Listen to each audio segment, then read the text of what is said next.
അൽഹംദുലില്ലാഹി റബ്ബിൽ ആലമീൻ വസ്സലാത്തു വസ്സലാമു അലാ അഷ്റഫിൽ മുർസലീൻ വഅലാ ആലിഹി വസഹ്ബിഹി അജ്മഈൻ. അമ്മാ ബഅദ്.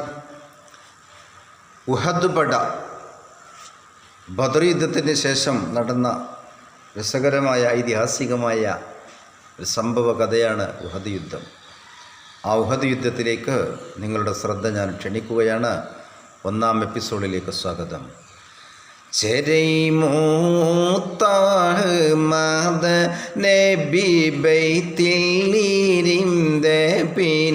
ചിറപെട്ടോർകളെയും കൊണ്ടാരി ഗോരത്തി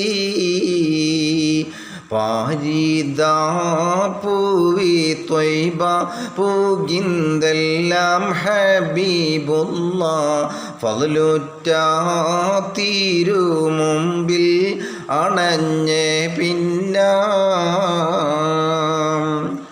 ബിരിദം സുറൂറാലും ഫർഹാലും ഉലകറുകൾ വിണ്ടേറ്റം പെരിയോനെ പുകഴ്ந்தாറെല്ലാം കാരുണ്യം തികന്തവർ നബിയുള്ള വിളിത്തപ്പൽ കരുത്തുറ്റേ ആരികേരിൽ വിചാരം ചെയ്ത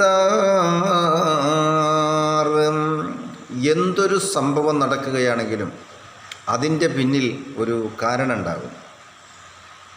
ഇപ്പോൾ ഇവിടെ വെച്ച് രണ്ടുപേർ അടികൂടുകയാണെങ്കിൽ അതിനും ഒരു കാരണമുണ്ടാകും.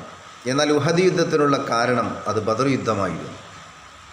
ഖുറൈശി പ്രമാണികളും മക്കാ മുശ്രിക്കുകളുമായ അബൂജഹൽ, ഉത്ബത്ത്, ഷൈബത്ത്, വലീദടക്കമുള്ള 70ഓളം മക്ക കുഫാറുകൾ ബദറിൽ വധിക്കപ്പെടുകയുണ്ടായി. ബദർ യുദ്ധം കഴിഞ്ഞ് നബിയും സഹാബത്തും മദീനയിൽ തിരിച്ചെത്തിയെന്ന് മാത്രമല്ല, ഈ സമയം ബദറിൽ തടവിൽ പിടിക്കപ്പെട്ട മക്ക കുഫാറുകളുമായി സഹാബത്ത് ഇലാ ഹദറത്തി റസൂലില്ലാഹ്,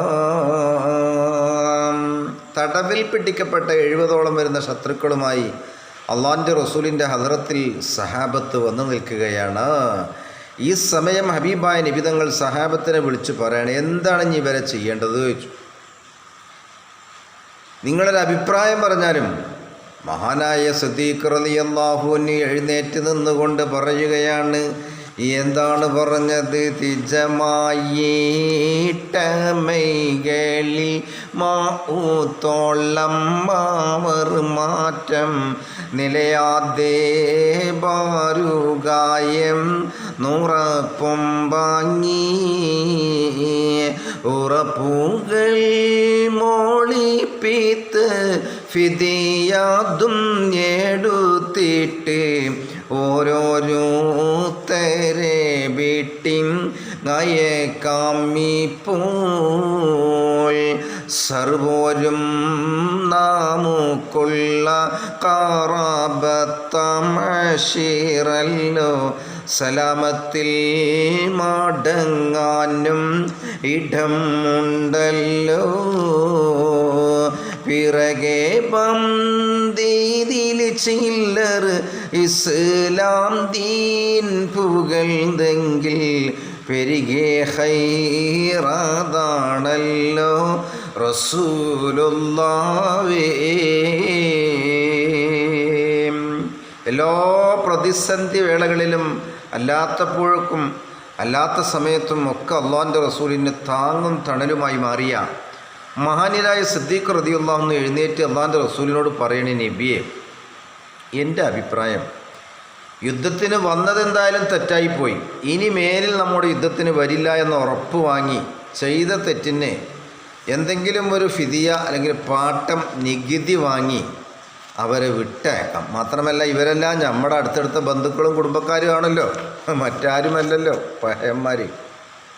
അള്ളാഹു സുബ്ഹാനഹു വ തആല ഹിദായത്ത് കൊടുക്കുകയാണെങ്കിൽ തന്നെ പരിശുദ്ധ ഇസ്ലാമിലേക്ക് കടന്നു വന്നാൽ അത് നമുക്ക് തന്നെ വലിയ ലാഭം എന്നല്ലാൻ്റെ റസൂലിനോട് സിദ്ദീഖ് തങ്ങൾ പറയുകയാണ്.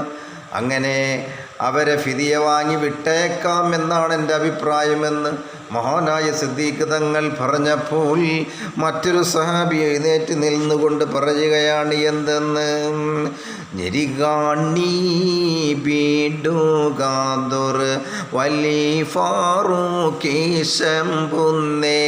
നിതമായൻ മോളി കേൾപ്പിൻ ഹബീബുല്ലാവേ അറുത്തൊണ്ടും മൊഴിയാതെ പുലത്തണം അതും എന്നും അവരെല്ലാം കവാഫിറിൻ ഇമാമിങ്ങൾ അവരാകും പരന്തൂതാം ഉമൈദയും ഇറൈതൻ്റെ കലാമേയും മുക്കദ്ദീബൂന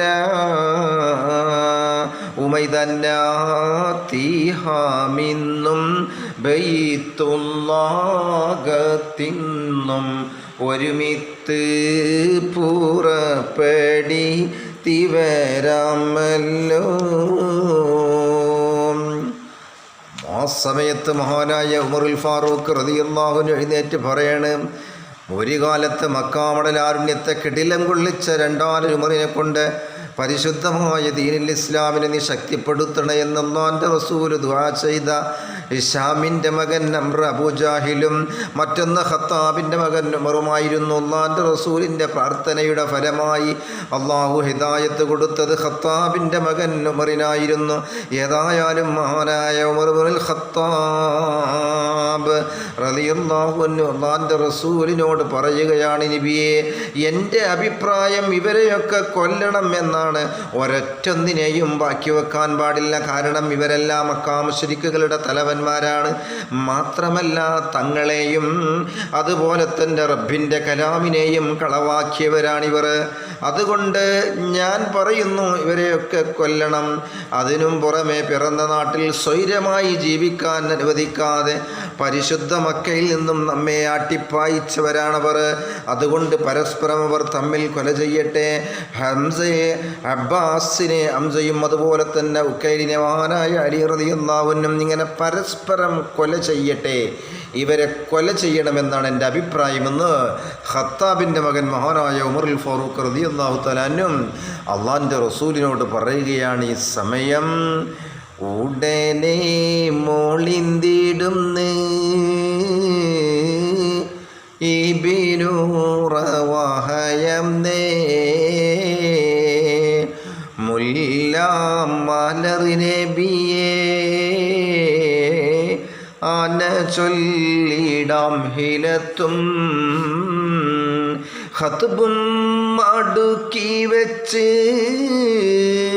അതിന്മേൽ കയറ്റി വെച്ച് ചുട്ട് കരിച്ചിടാമേ വിവരം റവാഹ ചൊന്നേ കേട്ട് മാനം ഞാടുനടുങ്ങി കരുണ കടലിൽ വിള്ളി. ഇത് കേട്ടപ്പോൾ മറ്റൊരു സഹാബി അഭിപ്രായം പറയുകയാണ്, ഇബ്നു റവാഹ, നബിയെ, എൻ്റെ അഭിപ്രായം ഇവരെയൊക്കെ വിറകിട്ടുകൾ അട്ടിയായി വെച്ച് അതിൻ്റെ മുകളിൽ ഇവരെ കിടത്തി ചുട്ടുകരിക്കുകയാണ് വേണ്ടത്.